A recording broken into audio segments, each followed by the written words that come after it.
Hello guys, कैसे हो सब। आई होप सभी अच्छे होंगे। तो इससे पहले हम क्लास 12th की जो चैप्टर कर रहे थे वो रिलेशन एंड फंक्शन स्टार्ट कर रखा है। उसकी एक्सरसाइज 1.1 के हमने क्वेश्चन नंबर 8 तक कर लिए थे। आज हम उससे आगे के क्वेश्चन करने जा रहे हैं। तो आओ स्टार्ट करते हैं उससे आगे क्वेश्चन नंबर 9। तो क्वेश्चन नंबर 9 देखो, क्या बता रखा है। So that each of the relation are in the set A. एक सेट ए दे रखा है, वो है अपने पास x belongs to z 0 less than equal to x less than equal to 12। ये बोल रखा है कि सेट ए है जिसमें अपने पास इंटीजर है, कहां से लेकर 0 से लेकर 12 तक के, और उसका फर्स्ट पार्ट है उसमें हमें क्या करना है आर इक्वल टू, वो रिलेशन गिवन है A B such that magnitude of a minus b, मतलब mod A minus B is a multiple of 4। ये गिवन है। ये बोल रखा है इज इक्विवेलेंस रिलेशन, इसको ये प्रूव करो इक्विवेलेंस रिलेशन है। और आप सब अच्छे से जानते हो इक्विवेलेंस रिलेशन वो रिलेशन होता है जो रिलेशन रिफ्लेक्सिव भी हो, सिमेट्रिक भी हो और ट्रांजिटिव भी हो। तो हमें इसको पहले रिफ्लेक्सिव, सिमेट्रिक और ट्रांजिटिव चेक करना, फिर उसके बाद बोल रखा है find the set of all element related to one in each case. जितने ये दो पार्ट है इन दोनों में जो वन से रिलेटेड एलिमेंट है वो कौन से होंगे वो बताने हैं इस रिलेशन से जो सेटिस्फाई करेंगे। देखो एक बार पहले रिफ्लेक्सिव से स्टार्ट करते हैं। रिफ्लेक्सिव, तो रिफ्लेक्सिव में क्या कंडीशन है अपने पास, ए बिलोंग्स टू आर। तो भाई बी की जगह पर ए पुट कर दो, ए माइनस ए क्या बन गया 0, और 0 किसका मल्टीपल है 4 का, क्योंकि 4 से डिवाइड होता है। तो क्या लिखेंगे इज मल्टीपल ऑफ 4। ये लो भाई, तो इसका मतलब इट इज रिफ्लेक्सिव। ये अपने पास है रिफ्लेक्सिव, रिफ्लेक्सिव है भाई। और रिफ्लेक्सिव है तो चेक करेंगे क्या सिमेट्रिक। बात करते हैं सिमेट्रिक की। ये लो सिमेट्रिक आपको अच्छे से पता क्या होता है, A B belongs to R, एक ये ऑर्डर्ड पेयर इससे सेटिस्फाई होना चाहिए, और वो अपने पास क्या है a minus B is multiple of 4 का मल्टीपल है ए माइनस बी। अच्छा एक बात बताओ, हमें चेक करना होता है इसका इनवर्स। इनवर्स करेंगे तो क्या बन गया बी माइनस ए, बन गया नहीं बन गया, बन गया। और b माइनस ए, मैंने आपको उस दिन भी एग्जांपल बताया था इससे पहले वाले क्वेश्चन में कि अगर a में से b को माइनस कर दो या b में से a को माइनस कर दो, जब अगर a में से b को माइनस करने पर 4 का मल्टीपल बनता है तो b में से a को माइनस करोगे तब भी क्या बनेगा 4 का ही मल्टीपल बनेगा। तो क्या लिख देंगे is multiple of 4, B A belongs to R और इट इज सिमेट्रिक। ये कौन सा रिलेशन होगा अपने पास सिमेट्रिक। जोर लगा दिया करो पूरा, कौन सा रिलेशन है सिमेट्रिक। बात करते हैं ट्रांजिटिव की। डरने की कोई बात नहीं, जब तक हम हैं समझा ऐसा देंगे कि कभी भूलोगे ही नहीं। देखो तो अब अपने पास ट्रांजिटिव में क्या होता है A B belongs to R, ये ऑर्डर्ड पेयर होता है ना। तो अपने पास क्या है mod A minus B is multiple of 4 का मल्टीपल है। दूसरा B C belongs to R होता है, तो BC के लिए क्या लिख देंगे B minus C is multiple of 4। दोनों को ऐड कर दो, क्या जाता है, इससे पहले क्वेश्चन आया था ऐसा। ऐड करेंगे जो इवन जो प्रूव करना था, ऐड करो क्या बन जाएगा A माइनस बी में ऐड कर दो B माइनस सी, B से B कैंसिल, क्या बच गया A माइनस सी। तो अब ये दोनों 4 के मल्टीपल हैं, तो अगर 4 के मल्टीपल में से 4 के मल्टीपल को ही माइनस करोगे तो वो 4 का ही मल्टीपल बचेगा। एग्जाम्पल बता दूंगा, टेंशन नहीं। मान लो अपने पास a माइनस बी है, वो 4 आ गया 4 का मल्टीपल, b माइनस सी है, वो 8 आ गया 4 का मल्टीपल। अब a में से इसमें से इसको ऐड कर देते हैं, इन दोनों को ऐड कर दो, 4 प्लस 8 कितना हुआ 12। अब बताओ इन दोनों का सम अपने पास 4 का मल्टीपल हुआ या नहीं हुआ, हुआ ना। तो क्या लिखेंगे, a c belongs to R, it is transitive. कौन सा रिलेशन होगा, ट्रांजिटिव। अब इसके बाद बात करते हैं भाई आगे। इसने ये बोल रखा find the set of all element related to 1 in each case. जितने भी केस हैं इस क्वेश्चन में उन सब में 1 से रिलेटेड। अब एक बात बता दो, 1 से रिलेटेड तो इसने क्या बताया, a की वैल्यू 1 मान लो। क्या मान लो, 1, क्योंकि रिलेशन a माइनस बी है ना। उस 1 के साथ में से क्या माइनस करे कि 4 का मल्टीपल बच जाए। अब 1 में से, और माइनस क्या करना है, a सेट के अंदर से ही माइनस करना है। और a सेट में अपने पास कौन से एलिमेंट है, 0 1 2 3 4 5 6 7 8 9 10 11 12 ये एलिमेंट है। अब आप एक बात बता दो भाई, 1 में से अगर 0 को माइनस करते हैं तो 1 बचेगा, और 1 4 का मल्टीपल नहीं है। ऐसे ही 2 को माइनस करेंगे, 3 को माइनस करेंगे, 4 को माइनस करेंगे तो ये 4 के मल्टीपल नहीं आएंगे। 1 में से क्या माइनस करते हैं, 5, और इसका मोड क्या बन गया, माइनस का 4, और माइनस 4 का मोड क्या बनेगा, प्लस 4। 4 का मल्टीपल है तो एक एलिमेंट मिल गया। 1 के साथ में 1 में से किसको माइनस करे कि 4 का मल्टीपल बन जाए, 5 को माइनस करे। दूसरा एलिमेंट चेक करते हैं, 1 के साथ में 1 में से किसको माइनस कर देंगे। आप पहले तो 5 माइनस किया था, अब अगर मैं इस 9 को माइनस कर देता हूं, ये देखो बीच वाले नहीं बनेंगे, तो ये आ जाएगा -8, और 8 प्लस का हो जाएगा क्योंकि मोड है, और 8 भी अपने पास किसका मल्टीपल है, 4 का। इसके अलावा आप मुझे बता दो एक बार और क्या बनेगा, कुछ बनता हुआ नजर आ रहा है, और एक और बनेगा, वो नहीं बता रहे आप। 1 के साथ में 1 को लिखोगे तो 0 भी तो आएगा, और 0 भी 4 का ही मल्टीपल है। तो 3 एलिमेंट ऐसे हैं जो 1 के साथ रिलेट कर रहे हैं।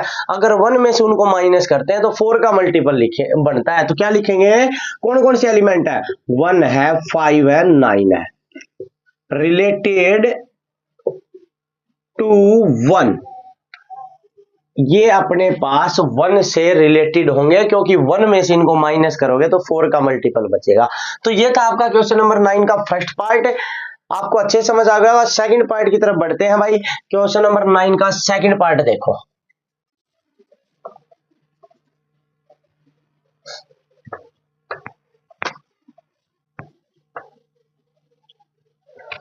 सेकंड पार्ट में अपने पास एक relation R equal to A B such that A equal to B. पहले तो इसको इक्विवेलेंस प्रूव करना है। देखो भाई थोड़ा सा ना तबीयत डाउन चल रही है तो सॉरी। आप देखो A equal to B, equivalence prove करने के लिए फिर हमें चेक करना रिफ्लेक्सिव। तो रिफ्लेक्सिव अपने पास देखो भाई, रिफ्लेक्सिव में ए बिलोंग्स टू आर होता है ना, तो बी की जगह पर ए लिख दो। क्या बन गया, ए इक्वल टू ए, और ए के इक्वल होगा, इसलिए क्या होगा, इट इज रिफ्लेक्सिव। क्या बनेगा भाई, ये रिफ्लेक्सिव बनेगा। बात करते हैं सिमेट्रिक की। सिमेट्रिक में देखो भाई, सिमेट्रिक में आप देखो, आप एक तो ऑर्डर्ड पेयर होता है A B belongs to R, उसके लिए अपने पास ए इक्वल है बी के। हमें इसका इनवर्स चेक करना होता है बी इक्वल टू ए। एक बात बताओ, इनको उल्टा लिख दूंगा तो ये इक्वल नहीं रहेंगे। जब ए बी के इक्वल है तो इसका मतलब बी भी ए के इक्वल है। बात तो एक ही है। क्या लिखेंगे, B A belongs to R, it is symmetric. आप बता दो सिमेट्रिक है या नहीं है। बन गया सिमेट्रिक। बात करते हैं ट्रांजिटिव की। ट्रांजिटिव में क्या होता है, A B belongs to R होता है ना, तो ये लिख दिया A B belongs to R. उसके लिए अपने पास एक इसके इक्वल है बी के। दूसरा ऑर्डर पेयर होता है B C belongs to R, क्या लिख सकते हैं, b इक्वल है c के। अब इन दोनों से आप एक बात बताओ, ये दोनों साइड इक्वल, तो ये दोनों भी क्या होंगे, इक्वल, तो ये किसके इक्वल आ गया, c के। It means AC belongs to R और इट इज ट्रांजिटिव। क्या बन जाएगा, ट्रांजिटिव। कोई डाउट है? इसके बाद आगे बढ़ेंगे। अब ये ट्रांजिटिव हो गया, रिफ्लेक्सिव हो गया, सिमेट्रिक हो गया, तीनों रिलेशन सेटिस्फाई हो गए, तो इसका मतलब है it is equivalence relation. Equivalence बन गया भाई, क्योंकि जो रिलेशन रिफ्लेक्सिव भी हो, सिमेट्रिक भी हो, ट्रांजिटिव भी हो, वो इक्विवेलेंस होता है। It is equivalence relation. ये लो। अब इसके बाद इसने बोला है फिर वही वन के साथ में क्या सेटिस्फाई करेगा। एक बात बताओ, अब ये तो उसने बता दिया वन के साथ में रिलेटेड क्या होगा। अब ए की वैल्यू अगर 1 होगी तो यहां पुट करो 1, तो यहां पर क्या बच गया b, तो b की वैल्यू क्या होगी, 1 ही होगी। 1 के इक्वल हो सकता है और कोई एलिमेंट ऐसा नहीं है जो 1 के इक्वल हो, होगा नहीं होगा। तो क्या लिख देंगे, the set of element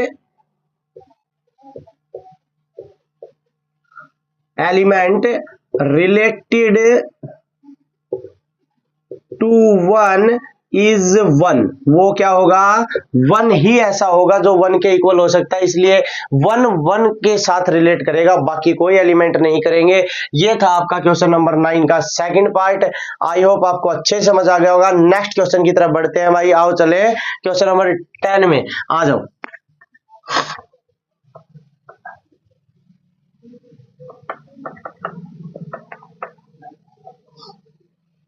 question number 10 देखो क्या है अपने पास। ये बोल रखा है गिव एन एग्जांपल। अरे इसमें तो एग्जांपल देने अपनी मर्जी से, अभी बता देता हूँ एग्जांपल। देखो भाई फर्स्ट पार्ट में ये बोल रखा है ऐसा एग्जांपल दो जिसमें अपने पास एक वो रिलेशन है ना, सिमेट्रिक तो हो बट लेकिन नाइदर रिफ्लेक्सिव नॉर ट्रांजिटिव। ये बोल रखा है एक ऐसा एग्जांपल बता दो ऐसे रिलेशन का जो अपने पास सिमेट्रिक हो, रिफ्लेक्सिव और ट्रांजिटिव नहीं हो। अरे तो ऐसा रिलेशन आपने अभी तो पढ़ा था, एक क्वेश्चन आया था ना जिसमें 1 2 और 2 1 एलिमेंट थे। ये देखो ये सिमेट्रिक है, न तो रिफ्लेक्सिव है और न ही ट्रांजिटिव है। हो गया फर्स्ट पार्ट सोल्व। आगे बढ़ते हैं सेकंड पार्ट की तरफ। ये देखो भाई सेकंड पार्ट क्या अपने पास देखो, ये है, ये बोल रखा ट्रांजिटिव हो but neither reflexive nor symmetric. Neither reflexive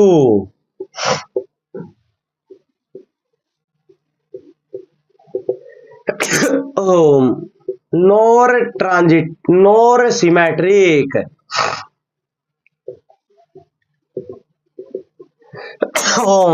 भाई तबीयत बिल्कुल डाउन चल रही है ऐसी, अब ऐसे हालात में फिर भी मैं आपको क्वेश्चन करवा रहा हूं, तो कम से कम चैनल को सब्सक्राइब जरूर कर देना।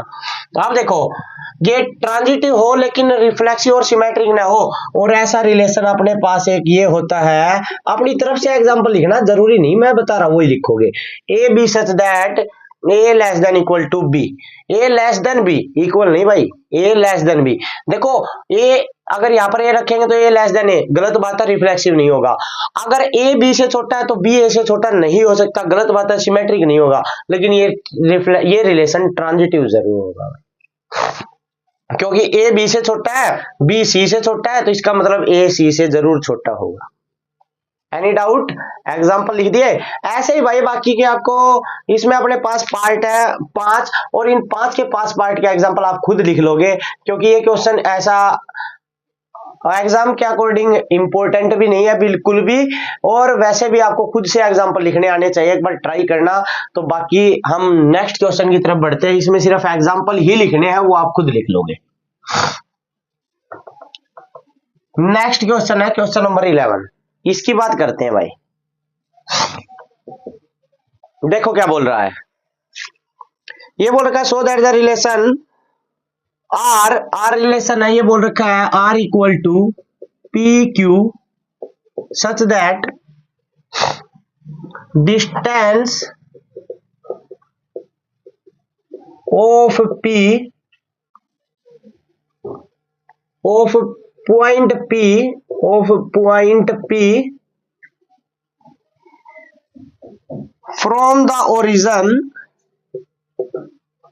from the origin is same as the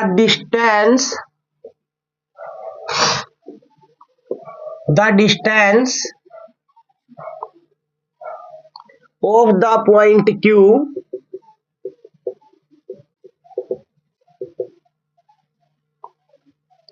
from the origin।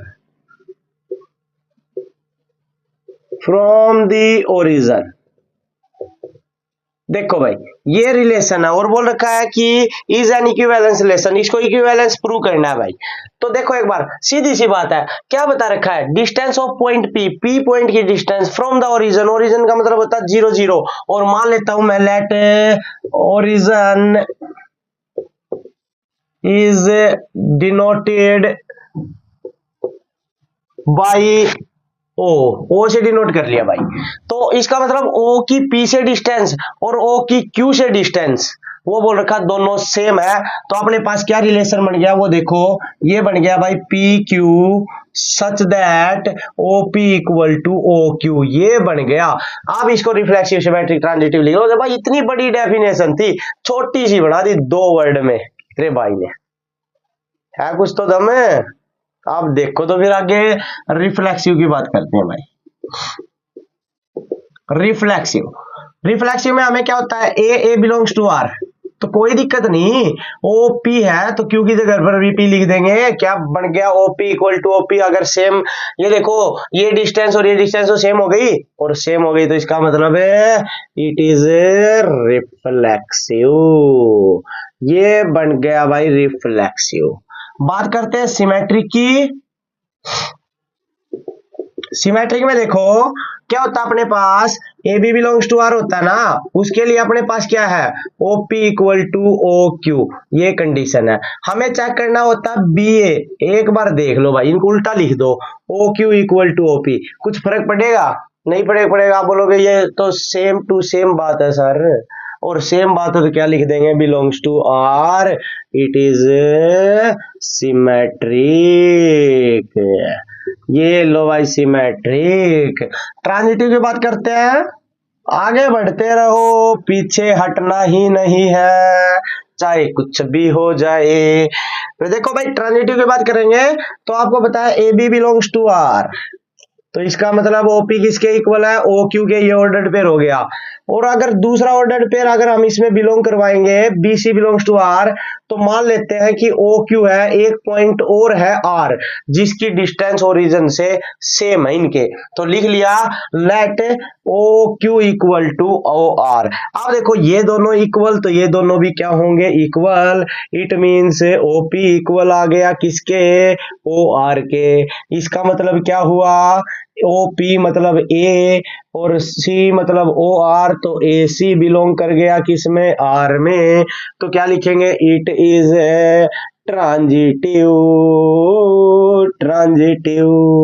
और जो रिलेशन रिफ्लेक्सिव हो, सिमेट्रिक हो, ट्रांजिटिव हो, तो वो क्या बन जाता है इक्विवेलेंस। तो इट इज इक्विवेलेंस रिलेशन, क्या होगा इक्विवेलेंस, प्रूव हो गया। नेक्स्ट इसमें आगे क्या बोल रखा वो पढ़ते हैं इस क्वेश्चन में, वो है अपने पास further so that the set of all point related to point P is the circle passing through P with origin as the centre. ये बोल रखा है, ये प्रूव करो कि मान लो कि अपने पास एक सर्कल है, क्या है सर्कल, ये बना दिया भाई, और बोल रखा है इसका ओरिजिन मान लो O है और इस पर जो पॉइंट P है उसकी डिस्टेंस, और बोल रखा है इससे रिलेटेड अगर और पॉइंट हो तो क्या उनकी डिस्टेंस भी इस ओरिजिन से सेम होगी? आपको अच्छे से नजर आ रहा होगा। अगर मैं P से रिलेटेड पॉइंट लेता हूं तो P अपने पास सर्कल की सरकमफ्रेंस के ऊपर है, तो मान लो यहां पर Q लिख लिया, तो Q भी देखो एक बार, O से सेम डिस्टेंस होगी या नहीं होगी? R लिख लेता हूं तो भी सेम डिस्टेंस होगी या नहीं होगी? S लिख लेता हूं, S, अब देखो O की S से सेम डिस्टेंस होगी या नहीं होगी? तो इसका मतलब P से रिलेटेड जितने भी एलिमेंट है सर्कल की सरकमफ्रेंस के ऊपर, उन सब की डिस्टेंस ओरिजिन से क्या रहेगी? सेम, क्योंकि वो सारी की सारी क्या होंगी? रेडियस होंगी। क्या होंगी? रेडियस। तो क्या लिखेंगे? The set of all points related to the point P is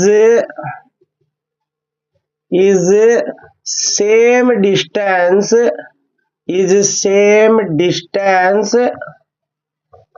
from the origin, वो सारे ओरिजन से अपने पास सेम डिस्टेंस पर होंगे। और हमें यही बताना था क्या P से जो डिस्टेंस, P से रिलेटेड जो पॉइंट है वो सभी सेम डिस्टेंस पर होंगे या नहीं होंगे, वो मैंने आपको अच्छे से डायग्राम बना के समझा दिया। वो सारे क्या होंगे? सेम डिस्टेंस पर होंगे। तो आई होप आपको क्वेश्चन नंबर 11 अच्छे से समझ आ गया होगा। तो आज के लिए इतना ही। बाकी अगर वीडियो पसंद आए तो चैनल को सब्सक्राइब करना मत भूलना और बेल आइकन जरूर प्रेस कर देना, जिससे आपको हमारी वीडियो का नोटिफिकेशन मिलता रहे। तो आज के लिए इतना ही। सब उड़ते रहें, मौज करते रहें, मस्ती करते रहें। Thank you and have a nice day.